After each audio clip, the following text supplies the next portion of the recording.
a couple things about Unsplash. I guess more than a couple.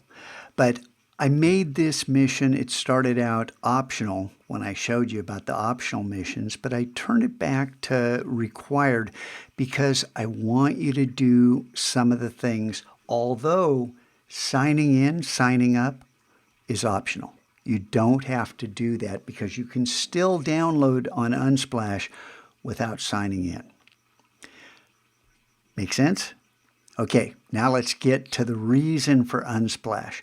Every image on this site that opens up in a new window like this, a light box, kind of like our missions, is downloadable. See how it says download? Don't click download. There's always this button here where you pick the size you want.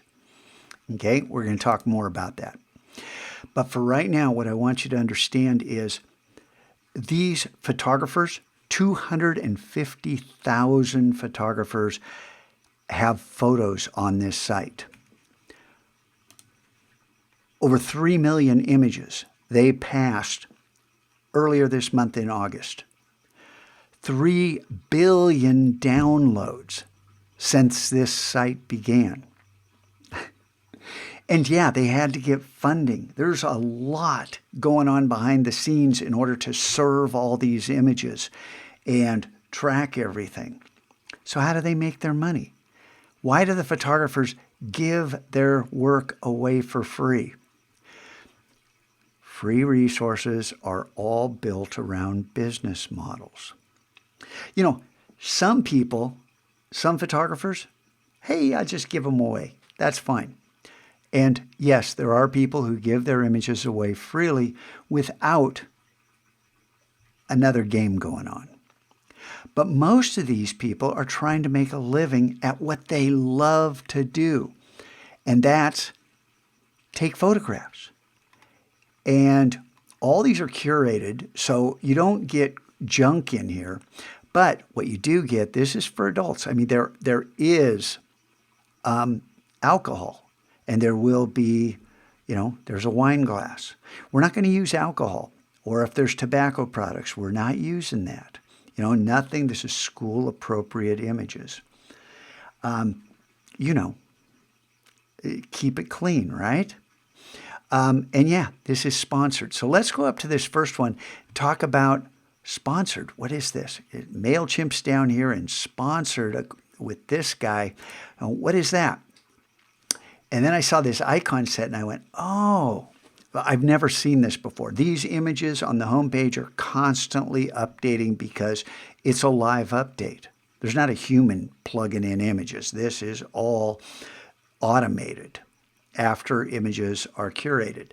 So I went ahead and copied this link down here because this guy is selling these icon packs on Gumroad, and Gumroad right here is another place where creatives sell their work directly. Gumroad, of course, takes a little cut because they're supplying the backbone of their store.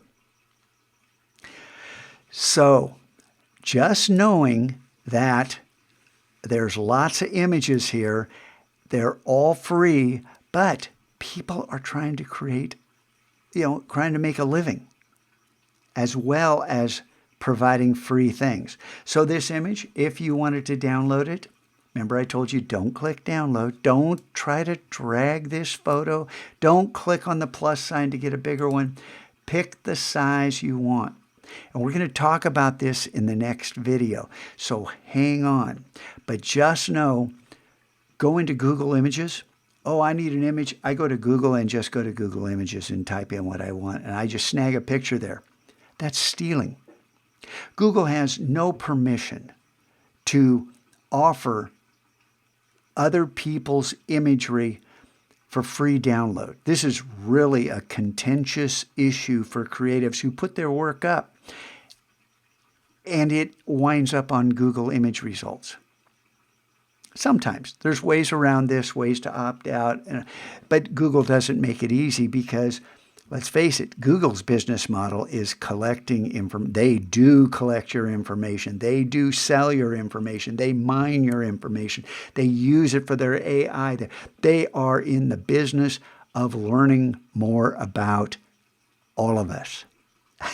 It's not necessarily evil, not necessarily, but with great power, and information is power, comes great responsibility. And these huge, mega, mammoth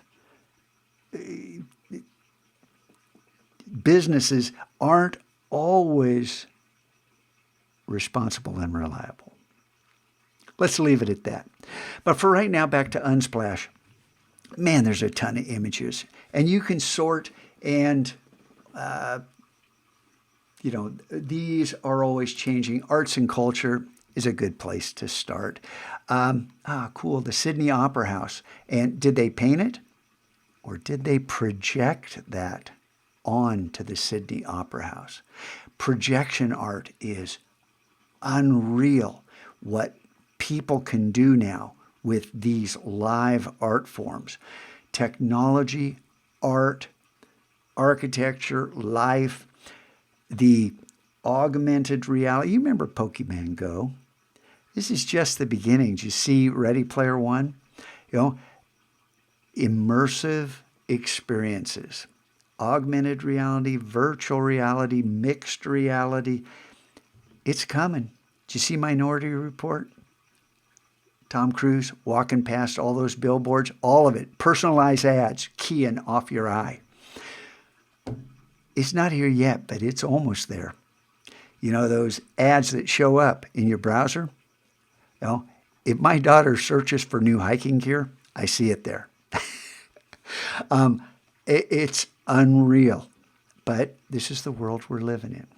So, free resources, very cool. We'll talk more about using this responsibly and creatively because there's so much we can do with these images. Okay, on to the second video.